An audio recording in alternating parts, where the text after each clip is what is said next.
Assalamualaikum warahmatullahi wabarakatuh. Perkenalkan, nama saya Adam Malik, nomor induk mahasiswa 18110021. Pada kesempatan kali ini saya akan menjelaskan sedikit mengenai penyusunan masalah dalam penelitian tindakan kelas. Baik, sebelum kita masuk ke apa itu masalah, kita singgung sedikit mengenai penelitian tindakan kelas.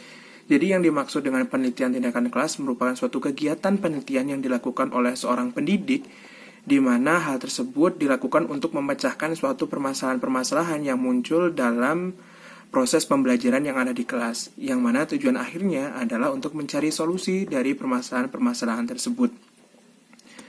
Penelitian tindakan kelas ini berbeda dengan penelitian pada umumnya, yang mana kita dapat ketahui bahwasanya fokus penelitian dari penelitian tindakan kelas atau PTK ini adalah terbatas pada kelas saja. Sehingga permasalahan-permasalahan yang diangkat adalah mengenai permasalahan yang ada di kelas. Sehingga ada beberapa karakteristik khusus yang dimiliki oleh penelitian tindakan kelas.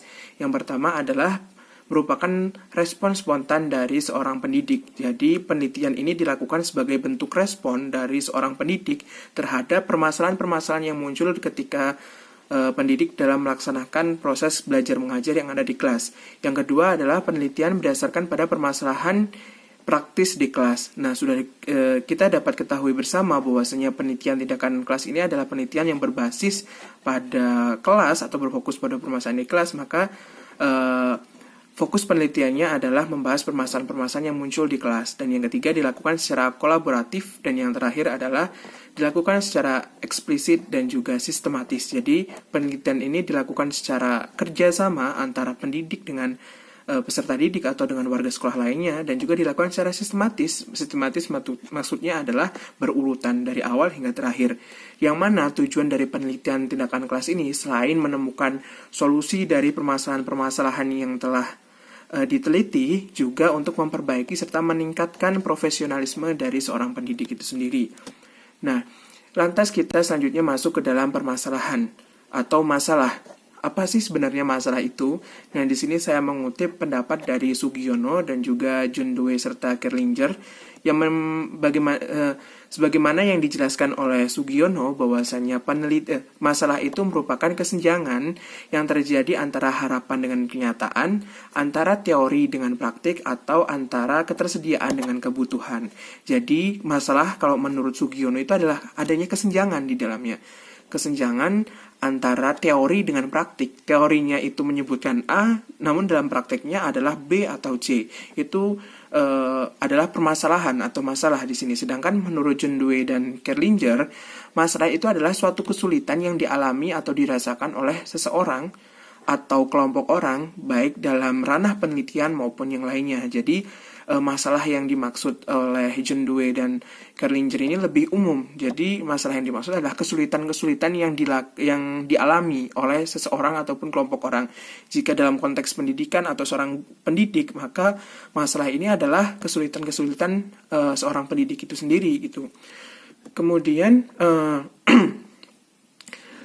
dalam pelaksanaan PTK sendiri ada beberapa pedoman, salah satunya yang diungkapkan oleh Hopkins. Yang pertama adalah peneliti hendaknya mencari permasalahan yang mampu diselesaikan. Nah, permasalahan-permasalahan yang akan diteliti oleh seorang pendidik, yang dalam konteks ini adalah dia berperan sebagai peneliti, itu adalah permasalahan-permasalahan yang memang mudah dan bisa untuk dia selesaikan. Kemudian yang kedua, permasalahan yang akan dikaji itu relatif kecil dan terbatas, seperti metode belajar, strategi belajar, dan sebagainya. Karena kita ketahui bahwasanya penelitian tindakan kelas ini adalah fokus permasalahannya adalah mengenai permasalahan-permasalahan yang ada di kelas.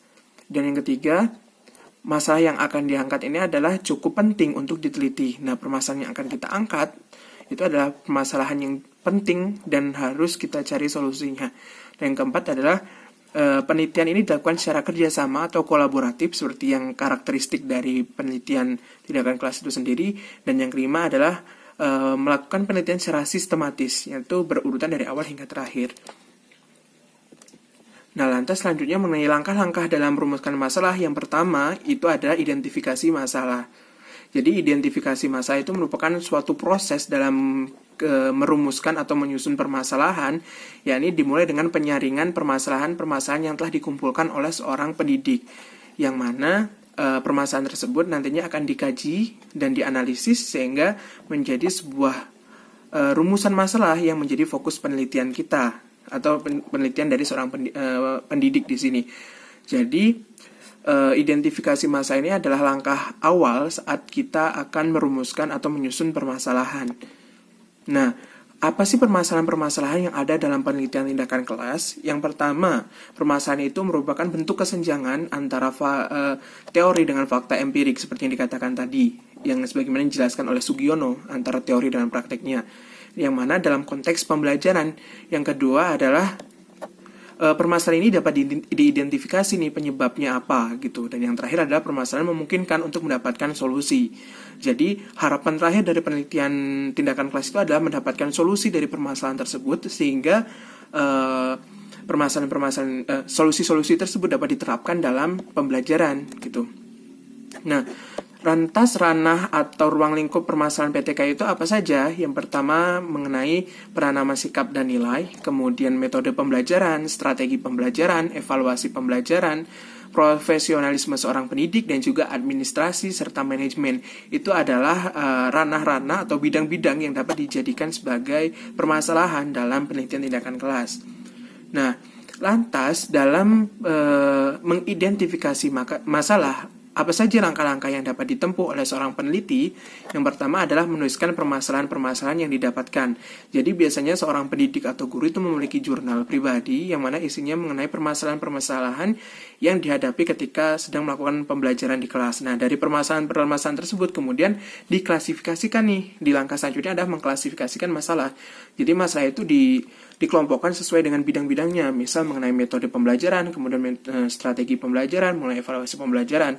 Nah, setelah dikelompokkan, di langkah selanjutnya itu menyusun mulai dari permasalahan yang ringan ke permasalahan yang cukup berat gitu. Jadi setelah tadi dikelompokkan, diklasifikasikan, kemudian disusun dari yang rendah ke yang tinggi, dan yang terakhir adalah memilih permasalahan dan kemudian dikaji. Nah, pengkajian ini dinamakan sebagai analisis masalah. Jadi analisis masalah itu dapat diartikan sebagai kegiatan mengkaji, menganalisis, kemudian menguraikan permasalahan-permasalahan yang telah didapatkan dalam identifikasi masalah tadi, gitu. Nah, analisis masalah ini merupakan salah satu langkah penting yang ada dalam rentetan penelitian tindakan kelas tindakan kelas itu. Karena apa? Dalam rumusan masalah ini menjadi fokus utama ataupun yang menjadi core dari penelitian itu adalah dari rumusan masalah ini. Sehingga kalau rumusan masalahnya sudah salah, maka langkah-langkah selanjutnya pasti juga akan salah, seperti itu. Sehingga seorang peneliti harus hati-hati nih dalam merumuskan permasalahan ini. Nah, setelah kita analisis, maka langkah selanjutnya adalah merumuskan masalah. Jadi rumusan masalah itu dapat diartikan sebagai pokok-pokok permasalahan yang dinyatakan dalam kalimat tanya. Bagaimana, apakah, nah itu adalah rumusan masalah. Nah, lantas pedoman apa saja yang dapat dijadikan pegangan ketika kita akan merumuskan masalah? Yang pertama dan yang paling utama adalah dalam rumusan masalah, permasalahan tersebut diungkapkan dalam kalimat tanya. Misal, bagaimana efektivitas penerapan metode Jigsaw dalam pelajaran PAI di sekolah A. Nah, itu. Jadi, permasalahan itu diungkapkan dalam kalimat tanya, biasanya menggunakan bagaimana, apa, mengapa, seperti itu. Dan yang kedua, dituliskan dengan kalimat yang jelas dan padat. Jadi, rumusan masalah itu tidak bertele-tele, singkat, padat, dan jelas. Dan yang terakhir adalah permasalahan ditulis dapat diuji secara empirik gitu. Jadi, permasalahan itu memang dapat dikaji nih. Permasalahan-permasalahan itu dapat dikaji dan dapat dicarikan bukti-buktinya. Selain itu juga dalam perumusan masalah itu biasanya dicantumkan permasalahan apa yang ingin dipecahkan dan hasil seperti apa yang diinginkan gitu. Seperti bagaimana efektivitas penggunaan metode Jigsaw untuk meningkatkan prestasi akademik siswa A gitu, siswa di sekolah A, nah gitu. Nah, itulah beberapa rumusan ataupun cara dalam menyusun permasalahan di penelitian tindakan kelas. Saya Adam Malik, mohon maaf bila ada tutur kata yang salah. Saya akhiri, wassalamualaikum warahmatullahi wabarakatuh.